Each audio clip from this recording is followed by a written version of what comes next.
Hello dear bankers, नमस्कार। आप सभी दोस्तों का स्वागत है CAIB officers on track batch में। और हम आपके साथ जुड़ चुके हैं आपकी ABM की क्लास के साथ। दोस्तों, हमारा मॉड्यूल सी चल रहा था और मॉड्यूल सी में आज हम लोग क्लास नंबर 67 डिस्कस करेंगे।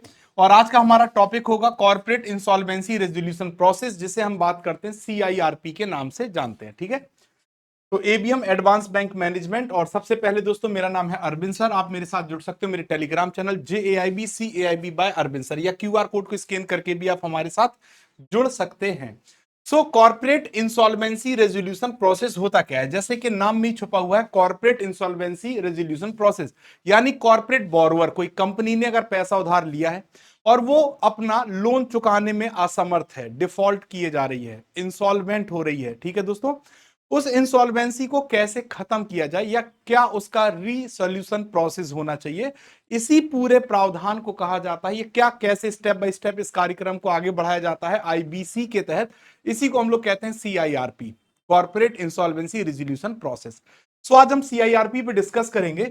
सबसे पहला पॉइंट आता है initiation of corporate insolvency resolution process. जब इनिशिएशन की बात की जाती है तो यहां पे अगर आप देखेंगे तो जैसे मान लीजिए किसी किसी कॉर्पोरेट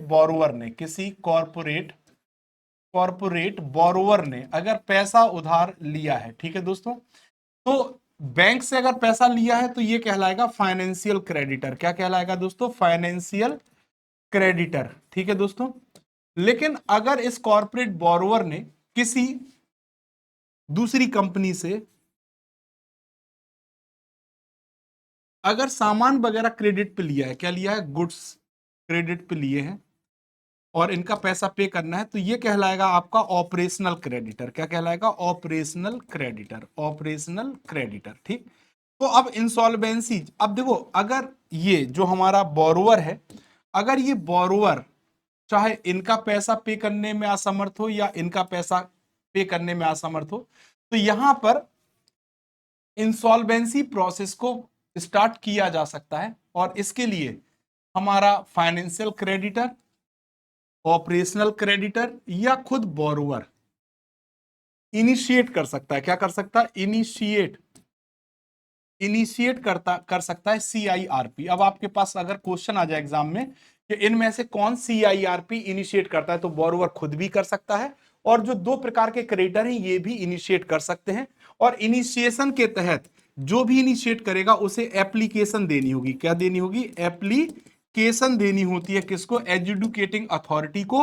और कॉर्पोरेट या कंपनी के केस में एजुकेटिंग अथॉरिटी कौन होता है? हमारा NCLT, national company law tribunal. ठीक है दोस्तों, तो वही बात यहां पे समझाई गई है कि insolvency and bankruptcy resolution process can be initiated when a corporate debtor commit a default of ₹1 crore and more.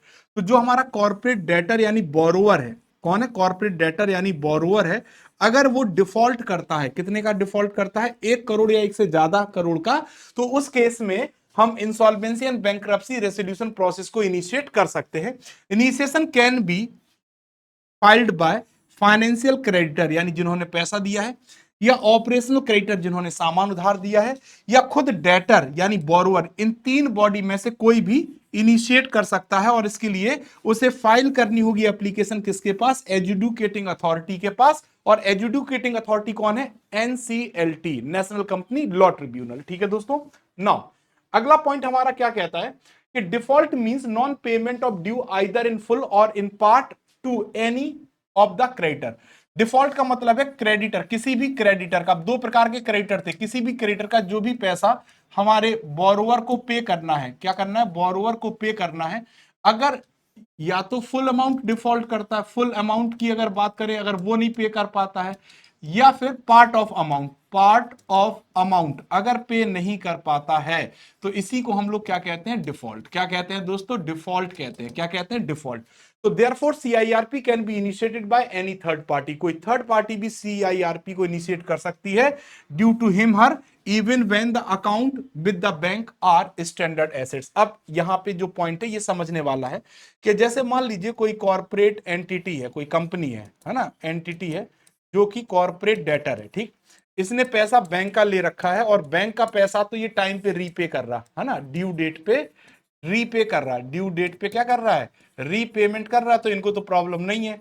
But अगर किसी और का पैसा इसने ले रखा है, इस एंटिटी ने, और उसका पैसा, किसी और क्रेडिटर का पैसा ले रखा है और उसका पैसा अगर ये डिफॉल्ट करता है, तो इस आधार पे, यानी यहां पे तो मतलब बैंक का पैसा जा रहा राइट टाइम, तो ये क्रेडिटर भी क्या कर सकता है, सीआईआरपी अप्लाई कर सकता है इस कॉर्पोरेट एंटिटी के खिलाफ। ठीक है दोस्तों, डन है, क्लियर है।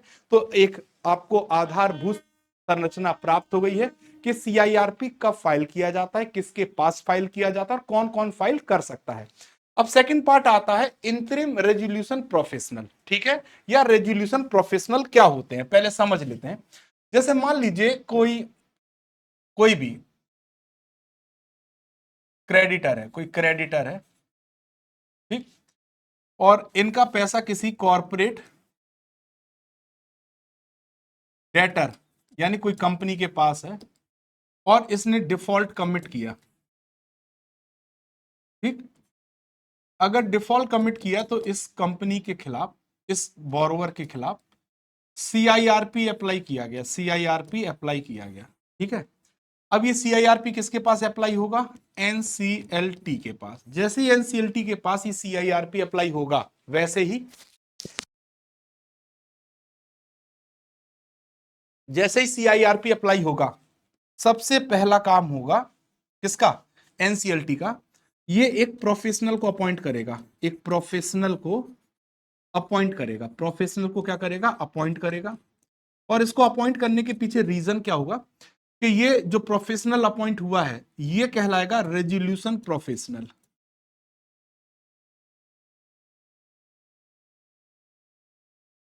लेकिन अभी ये इंतरिम है, क्या है, इंतरिम। तो फाइनल कब डिसाइड होगा, तो ये इनिशिएट करने के लिए, इस प्रोसेस को इनिशिएट करने के लिए सबसे पहले एनसीएलटी क्या करेगा, एक प्रोफेशनल को अपॉइंट करेगा, जिसे इंतरिम रेजोल्यूशन प्रोफेशनल कहेंगे। अब ये जो इंतरिम रेजोल्यूशन प्रोफेशनल है, ये 7 डेज के अंदर, 7 दिन के अंदर क्या बना देगा, कमिटी ऑफ क्रेडिटर्स को बनाएगा, यानी जिन लोगों का पैसा इनके ऊपर उधार है उनकी एक कमिटी बना देगा। अब ये कमिटी डिसाइड करेगी कि ये जो इंतरिम रेजोल्यूशन प्रोफेशनल है यही एज अ रेजोल्यूशन प्रोफेशनल काम करेगा, या कोई और व्यक्ति को as a resolution professional appoint किया जाएगा। तो रेजोल्यूशन प्रोफेशनल कौन है, जो इनिशिएट करेगा पूरे प्रोसेस को। ठीक है दोस्तों, अब देखिए क्या है, द एप्लीकेंट फाइनेंशियल क्रेडिटर या corporate debtor as the case में भी, जिसने भी अप्लाई किया हो CIRP, shall propose the name of an insolvency professional. तो ये एनसीएलटी को इंसॉल्वेंसी प्रोफेशनल का नाम बताएंगे, जो कि एक्ट करेगा as a interim resolution professional की तरह in case of application by operation creditor. So proposition of IRP is optional. यहां पे एनसीएलटी अपने आधार पे भी इंश्योरेंस रेजोल्यूशन प्रोफेशनल को अपॉइंट कर सकती है। Interim is because only COC when formed, जब सीओसी बन जाएगी, who is regular resolution professional, तो वो अपॉइंट करेगी, डिसाइड करेगी कि हमारा रेगुलर जो रेजोल्यूशन प्रोफेशनल है वो कौन अपॉइंट होगा। जब तक सीओसी नहीं बनती है तब तक हमारा इंतरिम रेजोल्यूशन प्रोफेशनल काम करेगा। Once appointed all the power of the CEO, जैसे ही हमारा रेजोल्यूशन प्रोफेशनल अपॉइंट हो जाएगा, जितनी भी सीईओ की पावर है और बोर्ड ऑफ डायरेक्टर की पावर है कॉर्पोरेट डेटर की, वो पावर इनको मिल जाएगी रेजोल्यूशन प्रोफेशनल को, है ना, चाहे वो इंटरिम रेजोल्यूशन प्रोफेशनल हो। And it is her responsibility to run the corporate debtor as going concern. तो अब इसकी जिम्मेदारी होगी जो कॉर्पोरेट डेटर यानी जो कंपनी है उसको जैसे रन किया जा रहा है वैसे ही रन किया जा सके। ठीक है दोस्तों, अब मॉराटोरियम क्या होता है, अगर मान लीजिए किसी कॉर्पोरेट डेटर ने पैसा उधार ले रखा है और उसके खिलाफ कोई भी सीआईआरपी एप्लीकेशन किसके पास गई है, एनसीएलटी के पास गई है, तो the NCLT will declare moratorium from the date of commencement of insolvency. जिस दिन इंसॉल्वेंसी कमेंस हुई है उस तारीख से वो मॉराटोरियम अनाउंस कर देगा till the completion of the same, जब तक ये प्रोसेस कंप्लीट नहीं हो जाता है, against institution of the suit, जब तक इनका केस कंप्लीट नहीं हो जाता है, या ट्रांसफर नहीं हो जाते हैं एसेट्स, या फोर क्लोजर नहीं हो जाता रिकवरी करके, या फिर सरफेसी एक्ट अप्लाई कर दिया जाए, है ना। तो जब तक फाइनल प्रोसेस नहीं होगा तब तक मॉराटोरियम, यानी इनको अब कोई लोन चुकाना नहीं होगा, पूरा प्रोसेस चलेगा। ठीक है दोस्तों, डन है, क्लियर है। अब देखिए क्या लिखा, रेजोल्यूशन प्लान, रिसोल्यूशन प्लान क्या होता है, कैसे काम करता है। So resolution plan must be provided for payment of insolvency resolution process cost. सबसे पहले जो भी हमारा रीसोल्यूशन प्लान होगा, रीसोल्यूशन प्लान में सबसे पहले जो ध्यान रखा जाएगा वो ये रखा जाएगा इंसॉल्वेंसी रेजोल्यूशन जो प्रोसेस है पूरा, ठीक है। इंसॉल्वेंसी रेजोल्यूशन प्रोसेस में जो भी कॉस्ट आएगी वो कॉस्ट पे की जाएगी। पे liquidation value of the operational creditor, जब भी सामान का लिक्विडेशन होगा यानी कॉर्पोरेट डेटर के एसेट्स का जब भी क्या होगा लिक्विडेशन यानी बेचा जाएगा, लिक्विडेशन होगा तो उस लिक्विडेशन से सबसे पहला पैसा corporate sorry operational operational creditor, corporate debtor के ऑपरेशनल क्रेडिटर का पैसा पे किया जाएगा, ठीक है दोस्तों, है ना। Priority in the payment over financial creditor, ठीक। Management of the affairs of the borrower after the plan is approved and implementation and supervision of the approved plan. इसके मतलब तो सबसे पहले प्लान अप्रूव्ड होगा, उसमें ये प्रावधान रखे जाएंगे, फिर उसको इंप्लीमेंट और सुपरविजन किया जाएगा। टाइप ऑफ क्रेडिटर्स, तो अभी आपने पढ़े जो क्रेडिटर्स होते हैं हमारे वो दो प्रकार के होते हैं, एक फाइनेंशियल क्रेडिटर जो कर्ज के तौर पे पैसा प्रोवाइड करता है, एक होता है ऑपरेशन क्रेडिटर जिन्होंने ऑपरेशन के लिए क्रेडिट पे सामान या सर्विसेज प्रोवाइड की होंगी। सो फाइनेंशियल क्रेडिटर क्या होता है, are those who have lent money to the corporate debtor meant for paying back without any trade transaction, बिना व्यापार के अगर किसी भी क्रेडिटर ने पैसा उधार दिया कॉर्पोरेट डेटर को तो वो कहलाएगा फाइनेंशियल क्रेडिटर, जैसे बैंक हो गया, फाइनेंशियल इंस्टीट्यूशंस हो गए। Operational creditor are those who have supplied goods, जिन्होंने गुड्स सप्लाई की है या सर्विस सप्लाई की है क्रेडिट पर, किसको, those who have made advance payment of the money to the corporate debtor, या तो उन्होंने क्रेडिट पे गुड्स एंड सर्विसेज दी है या फिर उन्होंने किसी सामान के लिए एडवांस पेमेंट किया था कॉर्पोरेट डेटर को consideration of receiving back good and services. जैसे नहीं होता हमें किसी सामान बनवाना है तो हम उसको एडवांस दे देते, किस आशा के साथ दे देते कि जब हम इनको एडवांस देंगे तो जब ये हमारा सामान बना के देगा उसमें हम काट लेंगे। तो इस प्रकार का जो भी पैसा किसी ने दे रखा है यानी क्रेडिट पे गुड्स एंड सर्विसेज दे रखी हैं या फिर एडवांस पेमेंट कर रखा है, किस आधार पे कि हमें फाइनल प्रोडक्ट बना के देंगे, और इसके बाद अगर कॉर्पोरेट डेटर डिफॉल्ट कर देता है या इसके ऊपर इंसॉल्वेंसी कमेंस हो जाती है तो ऐसे लोग जिन्होंने ये प्रोसेस में उधार दिया है इन्हें हम ऑपरेशनल क्रेडिटर के नाम से जानते हैं, ठीक है दोस्तों।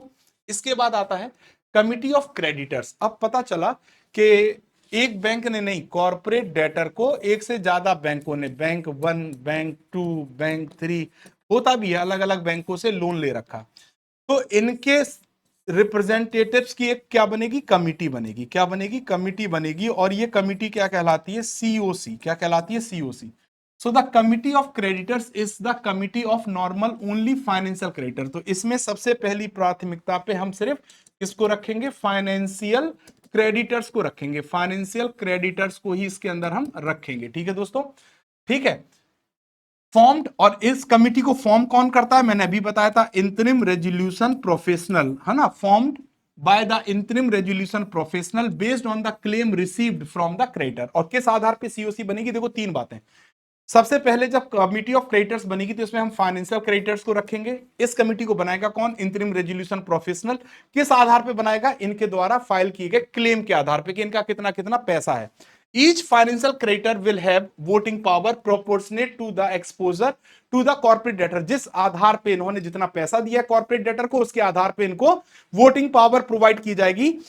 Operation creditor have only observatory role in COC. तो ऑपरेशन क्रेडिटर सिर्फ ऑब्जर्वेटरी रोल में रहेंगे।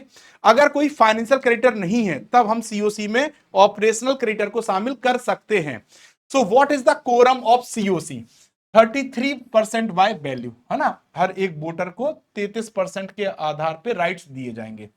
अगर कोई क्रिटिकल मैटर है, स्टार बना लीजिए, बहुत इंपॉर्टेंट है, क्रिटिकल मैटर है तो वहां पे आपको 66% मेजोरिटी के साथ वोटिंग, जिसकी तरफ 66% वोट जाएंगे क्रिटिकल मैटर्स में तब वो अप्रूव्ड होगा, ठीक है। So critical matter are passed by the COC with 66% majority vote. वहीं पे जो रूटीन मैटर्स होंगे उसके लिए 51% वोट चाहिए, ठीक। एक और इंपॉर्टेंट पॉइंट है, withdrawal of application of resolution under section 12A requires 90% voting power, ठीक है। तो तीन केस हैं। पहला केस क्या है, कि अगर आप कोई क्रिटिकल मैटर को पास करना चाहते हैं, अप्रूव करना चाहते हैं, क्रिटिकल मैटर पे है ना डिसीजन लेना चाहते हैं, तो वहां पे 66% वोटिंग राइट चाहिए होंगे मेजोरिटी के साथ। जिस तरफ 66% वोट होगा वो फैसला मान लिया जाएगा। रूटीन प्रोसेस के लिए मिनिमम 51% का फैसला मान्य होगा। लेकिन अगर आप सीआईआरपी को विड्रॉ करना चाहते हैं तो उसके लिए 90% वोटिंग राइट चाहिए अंडर द सेक्शन 12A। ठीक है दोस्तों, तभी विड्रॉ किया जाएगा सीआईआरपी। ठीक है, अगला प्रोसेस क्या है दोस्तों? अगला होता है एजुकेटिंग अथॉरिटी। कौन होता है? देखो यहां पे दो एजुकेटिंग अथॉरिटी हैं। पहला NCLT, national company law tribunal. किस केस में? जब बात होगी कोई कॉर्पोरेट एंटिटी डेटर है या कोई कंपनी डेटर है या लिमिटेड लाइबिलिटी पार्टनरशिप है। ठीक है दोस्तों, तो इस केस में एजुकेटिंग अथॉरिटी होगा एनसीएलटी। यानी आप अपनी एप्लीकेशन देखो, समझो, यहां पे हम बना के समझा देते हैं।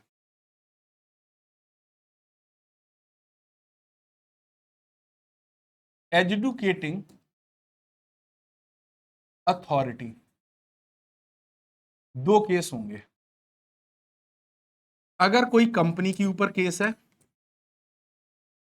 या कोई लिमिटेड लाइबिलिटी पार्टनरशिप है, ठीक है, अगर ये कॉर्पोरेट डेटर हैं तो इनके खिलाफ एप्लीकेशन जाएगी एनसीएलटी के पास, national company law tribunal. Adjudicating authority होगी, कौन होगा? National company law tribunal. ठीक, और इनके बाद अगर आप अपील करना चाहते हैं, इनके खिलाफ क्या करना चाहते हैं, अपील करना चाहते हैं, तो आप अपील कर पाएंगे किसके पास? एनसीएलएटी के पास, national company law appellate tribunal के पास। ठीक, लेकिन अगर आपका कॉर्पोरेट डेटर कोई इंडिविजुअल है, कोई पार्टनरशिप फर्म है या कोई प्रोप्रिएटरी फर्म है, तो इनके केस में जो हमारा एजुकेटिंग अथॉरिटी होगा वो कौन होगा दोस्तों? डीआरटी, डेब्ट रिकवरी ट्रिब्यूनल। और इनके खिलाफ अगर आप शिकायत करना चाहते हैं तो आप किसके पास जा सकते हैं? डीआरएटी के पास, एपलेट ट्रिब्यूनल के पास। ठीक है दोस्तों, डन है, क्लियर है? तो यही बात यहां बताई गई है। डेब्ट recovery tribunal is the educating authority for non corporate entities, जिसमें इंडिविजुअल आ जाते हैं, प्रोप्राइटर्स आ जाते हैं, पार्टनरशिप फर्म आ जाती हैं। Appellate authorities are national company law appellate tribunal और डेब्ट recovery appellate tribunal for the other NCLT DRT respective. तो हमने आपको बता ही दिया है कि अगर एनसीएलटी के खिलाफ आप अपील करना चाहते हैं, क्या करना चाहते हैं? Appeal.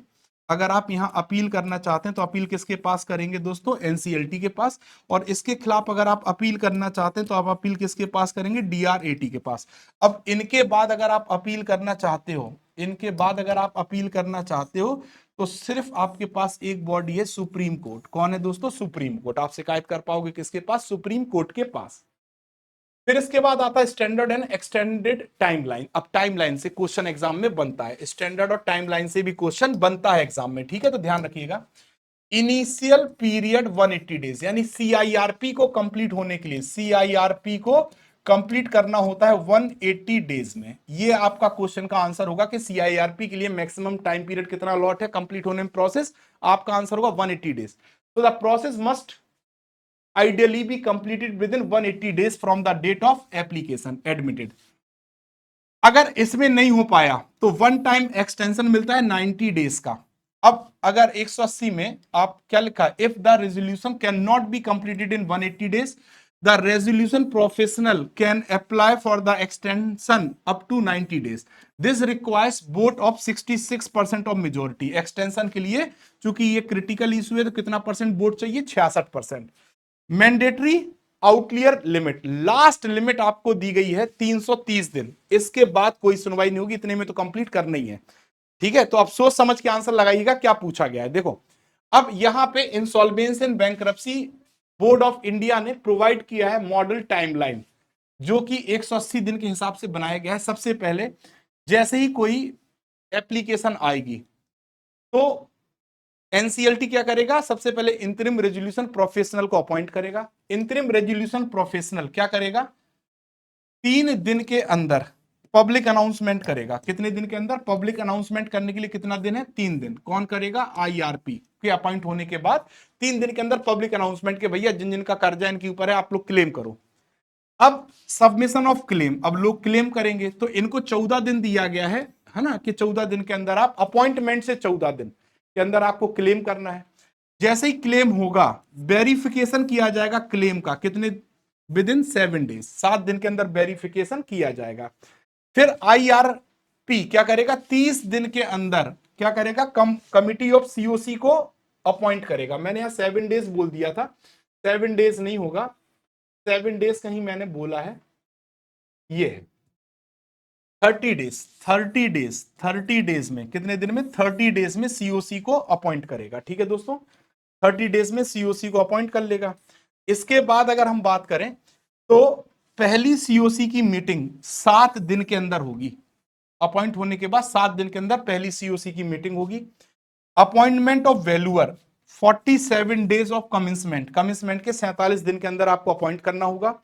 Issue of information memorandum आपको 54 दिन में मेमोरेंडम करना होगा। और क्या लिखा, invitation of EOI from form G 75 days के अंदर आपको ये करना होगा। तो ये पूरा प्रोसेस जो मेजर टाइमलाइन है वो भी हमने आपको बता दी।